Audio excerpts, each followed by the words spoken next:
Eh bien, salut à toutes et à tous, c'est Vagabond pour une nouvelle vidéo. Et comme chaque mois, pour la rétrospective, on se trouve après l'intro. C'est parti.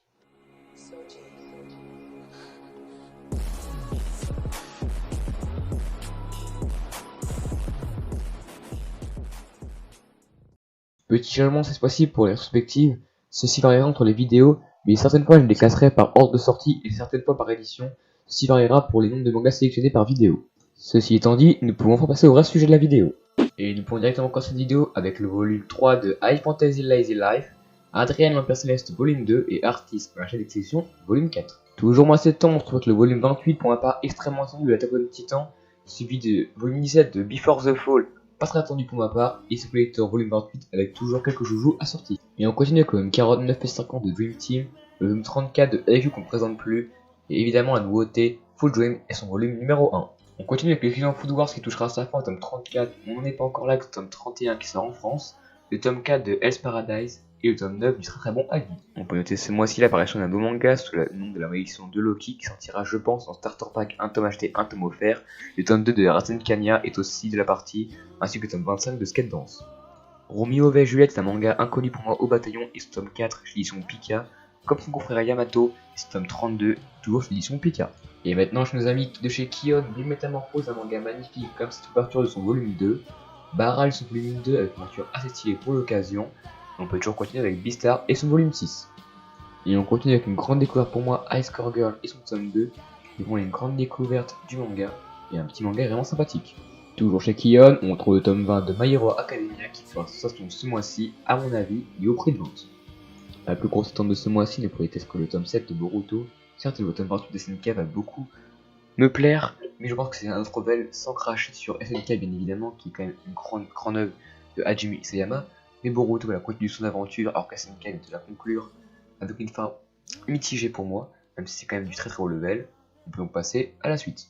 Et on continue ce classement avec un manga qui est déjà sur tome 3 et je parle de 50 nuances de gras, un petit manga fort sympathique que j'attendais franchement au tournant à son volume 2. On continue directement avec Attaque des Titans et sa réédition colossale et son volume 9.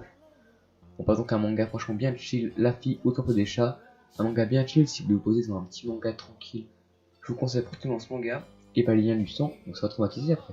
Nous pouvons également noter que ce mois-ci, Black Clover apparaît avec son tome 20, Dragon Ball HD Collection, tome 29 et 30, Kanen, Chat comme singe, volume 7, un manga qui n'en est pas du tout à l'époque de ses sorties, mais qui trouvera de tome en tome, on sait c'est vraiment du lourd. Toujours en septembre et fois-ci chez l'édition Akita, le volume numéro 1 de Entre deux, la série Moi quand je m'entraîne en slime sort maintenant son volume 9 de l'édition Kurokawa, et une petite attente de ce mois-ci, My Home Hero et son volume 5.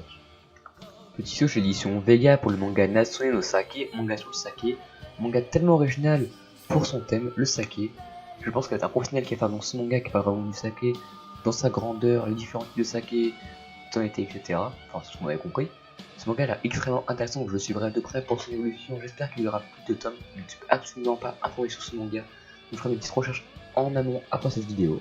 Petit saut rapide chez l'édition Kurokawa pour montrer le tome 16 de Real On peut directement chez Panini pour la réédition, une réédition de Demon Slayer Kimetsu no Yaiba, le tome 1 et 2.